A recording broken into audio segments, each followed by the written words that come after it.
우리 자화합들 한번 인사하겠습니다. 오늘도 주님이 잘해 주십니다. 오늘도 주님이 잘해 주십니다. 오늘 등장하는 왕이 있는데요.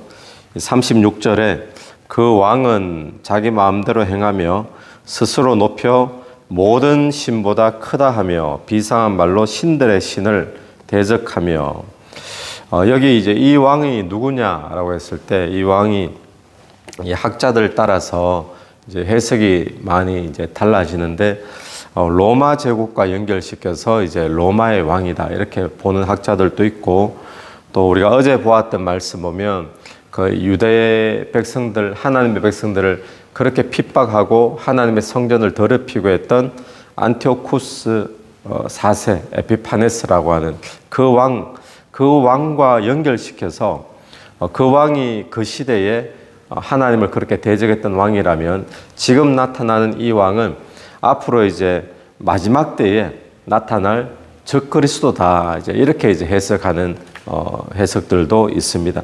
어쨌든 하나님을 대적하는 적그리스도도 그렇게 봐도 무방한데요. 몇 가지 특징이 나옵니다. 특징이 금방 1절에 읽었던 것처럼 스스로 높여 모든 신보다 크다 하며, 비상한 말로 신들의 신, 누구죠? 신들 중에 진짜 신이 하나님이시잖아요. 신들의 신을 대적하며, 이게 첫 번째 특징이 뭔가 하면 스스로 높인다. 스스로 높인다. 적그리스도의 아주 중요한 특징. 37절도 보십시오. 그가 모든 것보다 스스로 크다 하고, 스스로 높이고 스스로 크다 하고, 이제 이런 모습들이 적그리스도의 첫 번째 특징이고요. 또 두 번째 특징은 38절에 그 대신에 강한 신을 공경할 것이요. 강한 신을 공경한다. 두 번째 특징이고요. 세 번째는 그와 아울러서 또 그의 조상들이 알지 못하던 신에게 금, 은, 보석과 보물을 들어 공경할 것이요. 우상을 지금 만들어서 섬기게 한다는 거죠. 그리고는 네 번째는 39절에 하반절을 보시면 무릇 그를 안다 하는 자에게는 영광을 다하여 여러 백성을 다스리게도 하며 그에게 뇌물을 받고 땅을 나눠주기도 하리라. 무릇 그를 안다 하는 자에게는 영광을 다한다. 이거는 자기를 안다. 그러니까 이게 다른 우리 지금 쉬운 말로 하면 인기를 이야기합니다. 인기. 지금 네 가지 특징을 이제 구분하자면 이렇게 나오는데, 그 중에 아주 두드러진 두 가지의 특징을 꼽으라면 교만한 거죠. 스스로 높이는 거. 두 번째는 강한 신을 섬긴다라는 것인데, 교만, 우리가 마지막 때를 살고 있잖아요. 이 종말 때에 이제 곧 적그리스도의 역사들이 더욱더 활개를 치는데, 이때 우리가 조심해야 될 것이 이 특징들이라는 겁니다. 그중에 첫 번째가 교만이죠. 오늘 저와 여러분이 교만함을 늘 경계해야 될 줄로 믿습니다. 교만은 패망의 뭐라 그럽니까? 선봉이다라고 성경은 분명히 말하고 있죠. 누구도 예외가 없습니다. 아무리 믿음 좋은 사람이라도 교만에 딱 걸려버리면 이건 결국 망할 수밖에 없는 거죠. 그래서 사람들이 제일 조심해야 될 것이 바로 교만인데, 자, 그러면 뭐가 교만이냐? 우리가 교만 그러면 우리는 딱 떠오르는 그런 생각이나 개념이 유교적인 개념에서 교만을 자꾸 생각합니다. 내가 공부 잘하는데 스스로 공부 잘하는 척하면 교만이고, 내가 돈 많은데 돈 많은 척하면 교만이고, 이런 것이 아니고 성경에서 말하는 교만은 뭔가 하면 하나님이 보이지 않는 거예요. 이거 전부 다 내가 했는데 하나님의 은혜라고 여겨지지 않고 내가 열심히 해서 이루었던 것, 이렇게 이제 나가면 그게 이제 성경에서 말하는 교만이죠. 그러니까 다시 말하면 하나님은 보이지 않고 내가 내 인생의 주인이다라고 말하는 거. 내가 모든 것을 다스린다. 내 인생의 주인은 나다. 이렇게 말하는 것이 성경에서 말하는 영적인 교만이죠. 여러분, 오늘 저와 여러분에게 내가 뭔가 좀 있다면, 돈이 있다면, 아니면 건강이 있다면, 남들보다 뛰어난 머리가 있다면, 오늘 우리가 기억해야 될 것은 이거 전부 다 내 것이다 라고 생각하고 교만함에 빠지지 않게 되기를 바랍니다. 그러면 그 길이 곧 망하는 길인 거예요. 그 길이 곧 적그리스도가 역사하는 그런 길이 될 수밖에 없다라는 거죠. 두 번째 보면 38절에 그 대신에 강한 신을 공경할 것이요 라고 이야기합니다. 강한 신을 공경한다. 여기 강한 신, 어떤 신일까요? 이제 오늘날 강한, 영어에서는 파워가 나오는데 파워. 오늘날 파워는 뭡니까? 뭐가 파워죠? 오늘날? 예, 돈이 파워입니다. 돈을 이야기하는데, 그러니까 다시 말하면 하나님을 의지하기보다 돈을 의지하는 거. 예, 하나님보다 돈을 더 믿는 거. 이걸 우리가 조심해야 된다는 거죠. 돈이 필요한 것 다 필요하죠. 돈에 대해서 관심 있는 것, 관심 없는 사람이 어디 있습니까? 근데 그 정도 먹고 살고 뭐 관심 있고 이렇게 가야 되지. 돈이 인생의 어떤 목적이 되고 인생의 의미가 되고 돈을 막 그 우상처럼 섬기고 이렇게 나가는 것을 우리는 주의하고 경계해야 될 필요가 있다는 겁니다. 왜냐하면 적그리스도가 역사할 때 이렇게 역사한다는 거죠. 그럼 오늘 저와 여러분 마지막 때를 살아가는데 어떤 것보다도 우리가 남들보다 교만하지 않는 그런 마음이 있게 되길 간절히 바라고, 또 돈이나 물질 이 힘에 우리가 빠지지 않는 그런 은혜들이 있을 수 있도록 늘 자기 자신을 돌아볼 수 있게 되기를 바랍니다. 그리고는 이 적그리스도의 모습이 얼마나 강한지 보면 42절 말씀에도 보면 애굽 땅도 면하지 못하고, 또 43절 그의 권세로 애굽의 검은 보화 차지하고 리비아와 구스 사람이 그의 시종이 되고, 또 그러나 동북에서부터 소문이 이르러 그를 번민하게 하므로, 소문이 무슨 안 좋은 소문이었는가 봐요.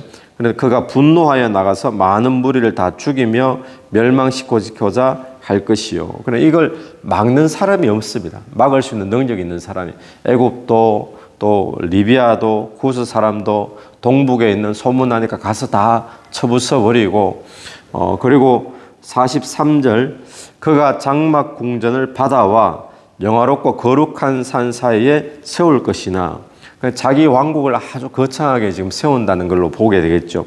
그런데 마지막이 뭡니까? 그의 종말이 이르리니 도와줄 자가 없으리라. 여기도 종말이 있다는 겁니다. 아무리 적그리스도가 활개치고 뭐 자기 세상인 것처럼 어떤 사람도 그를 막아설 자가 없는데, 그도 종말 때가 있다라는 것을 성경이 분명히 이야기하죠. 종말이 되면 도와줄 자가 없다라고 이야기합니다. 여러분, 우리가 적그리스도 그러면 굉장히 막강한 권력을 가지고 있고 또 영향력이 엄청난 그런 것처럼 보이지만, 그럼에도 불구하고 기억해야 될 것은 제한적이다라는 것. 그것도 끝이 있다라는 것. 왜 그렇습니까? 하나님이 이 모든 적그리스도까지도 다 다스리시는 줄로 믿습니다. 그래서 저와 여러분 어떤 환난이나 또 적그리스도에 대해서 두려워하기보다 하나님이 다스리신다, 여기에 초점 맞춰야 될 줄로 믿습니다. 그리고 12장으로 넘어가죠. 12장에 넘어가면 큰 군주 미가엘이 일어날 것이요. 미가엘, 영어로는 마이클 이러잖아요. 마이클, 미가엘. 미가엘이 일어나는데, 천사장 중에 미가엘이, 군대 천사장 중에 미가엘이라 그러죠. 이 미가엘이 일어납니다. 왜 일어날까요? 미가엘이 오늘 본문 보면 1절 보십시오. 12장 1절 그때에 내 민족을 호위하는 큰 군주 미가엘이 일어날 것이요. 내 민족, 하나님의 백성을 이야기하죠. 미가엘이 일어난 것은 하나님의 백성을 호위하고 보호하려고 미가엘이 일어납니다. 무엇으로부터 보호하고 호위하려고 그럴까요? 그 다음 보시면 거기 12장 1절에 연결해 보십시오. 큰 군주 미가엘이 일어날 것이요. 또 환란이 있으리니 이는 개국 이래로 그때까지 없던 환란일 것이며, 지금까지 없었던 가장 큰 환란, 대환란이 일어난다는 겁니다. 미가엘이 일어나서 하나님의 백성들을 보호하고 호위하는데 무엇으로부터? 대환란으로부터 보호하고 호위하려고 미가엘이 일어난다는 거죠. 우리가 환란 그러면 무섭죠. 생각하면 무시무시하고, 야, 나도 저런 환란 속에 있으면 나는 과연 믿음 지키고 이렇게 살 수 있을까, 이길 수 있을까, 그런 생각을 합니다. 그리고 과거에 보면 짐승의 밥이 되기도 하고 순교자가 일어나기도 하고, 그러니까 환난 그러면 무시무시하게 느껴지는데, 그런데 우리가 기억해야 될 것이 있습니다. 성경이 분명히 말하고 있는 것은 뭔가 하면 눈에 보이는 환난이 전부가 아니라는 겁니다. 눈에는 보이지 않지만 하나님께서 붙여주신 천사장 미가엘이 일어나서 하나님의 백성을 보호하고 호위하는 그런 역사가 분명히 있다는 사실을 기억하게 되기를 바랍니다.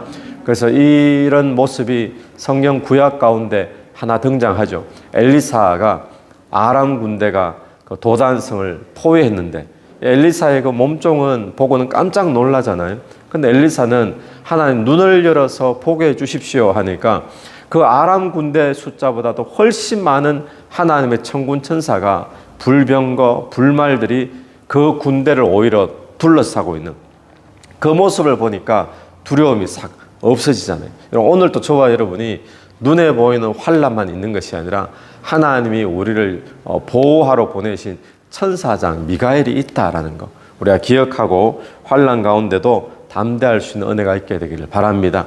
그래서 고린도전서 10장을 보면 이런 말씀이 있죠. 사람이 감당할 시험밖에는 너희에게 당한 것이 없나니 오직 하나님은 미쁘사 너희가 감당치 못할 시험당함을 허락하지 아니하시고 시험당할 즈음에 피할 길을 내사 너희가 능히 감당하게 하시느니라. 할렐루야. 우리가 감당할 시험밖에는 없나니 피할 길을 주신다는 거예요. 감당치 못할 시험 같으면 그 중에 하나가 뭐겠습니까? 미가엘 같은 천사를 붙여주셔서 감당하게 하시는 줄로 믿습니다. 자, 그러고는 1절에 마지막을 보시면 큰 환난일 것이며 그때에 네 백성 중 책에 기록된 모든 자가 뭐 한다고요? 구원받을 것이라. 환난이 끝이 아닙니다. 환난 가운데 하나님이 미가엘을 보내셔서 호위하고 보호하시는 역사 속에서 생명책에 기록된 자들 구원 얻는 역사가 일어나게 될 줄로 믿습니다. 그러므로 환난, 핍박, 혹시 오늘 이 시대에 저와 여러분이 또 대환난 아닐지라도 환난과 핍박이 있을 때에도 여러분 우리가 소망을 잃지 않는 그런 믿음 되기를 간절히 축원합니다. 근데 오늘 이 본문에서 저는 제일 참 중요한 거라고 제일 마음에 이렇게 저희가 와닿는 부분이 그 다음 2절, 3절 이제 말씀인데요.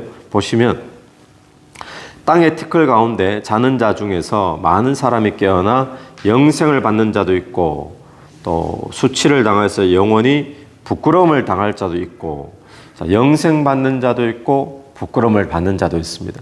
저와 여러분 예수 믿는 자는 영생을 받는 자인 줄로 믿습니다. 그 다음 3절 보십시오. 지혜 있는 자는 궁창의 빛과 같이 빛날 것이요 많은 사람을 옳은 대로 돌아오게 한 자는 별과 같이 영원토록 빛나리라. 할렐루야. 여기 보면 지혜 있는 자는 나오잖아요. 어제 본문에서도 지혜 있는 자 나온 거 혹시 기억하십니까? 어제 본문 마지막 그 구절을 보면 마지막 부분에 백성 중에 지혜로운 자들이 많은 사람을 가르칠 것이나 또 그들이 이제 환난 당하고 몰락 당한다는 말이 있었죠. 그리고 35절 어제 본문 보면 또 그들 중에 지혜로운 몇 사람이 이렇게 나오죠. 지혜로운 자. 지혜로운 자가 누구일까요? 지혜로운 자. 어제 지혜로운 자가 어떤 사람이라고 우리가 추측을 합니까? 예, 신앙을 지키는 자. 환난 가운데 또 핍박 가운데 신앙을 지키고 또 믿음을 지키면서 영적 전쟁에 나가 저항하고 싸우고 그렇지만 또 핍박도 당하고 순교당하기도 하고 그런 사람이 지혜로운 자잖아요. 오늘 여러분 저와 여러분이 이런 지혜로운 자로 어려운 가운데도 살게 되기를 축원합니다. 그런데 오늘 본문에서 지혜로운 자는 또 어떤 자인가 하면 3절을 다시 보시면 지혜로운 자는 궁창의 빛과 같이 빛날 것이요 많은 사람을 옳은 대로 돌아오게 하는 자는 이 사람이 지혜로운 자인 줄로 믿습니다. 많은 사람들을 옳은 대로 돌아오게 하는 자. 여러분 그래서 핍박과 환난이 있을 때 지혜로운 자는 어떻게 되는가? 궁창에 별과 같이 빛과 같이 또 하늘에 별과 같이 빛나게 되는 순간이 언젠가 하면 핍박과 환난이 있을 때 지혜로운 자의 인생은 그렇게 더 빛이 나는 영광스러운 인생이 되어진다라는 거죠.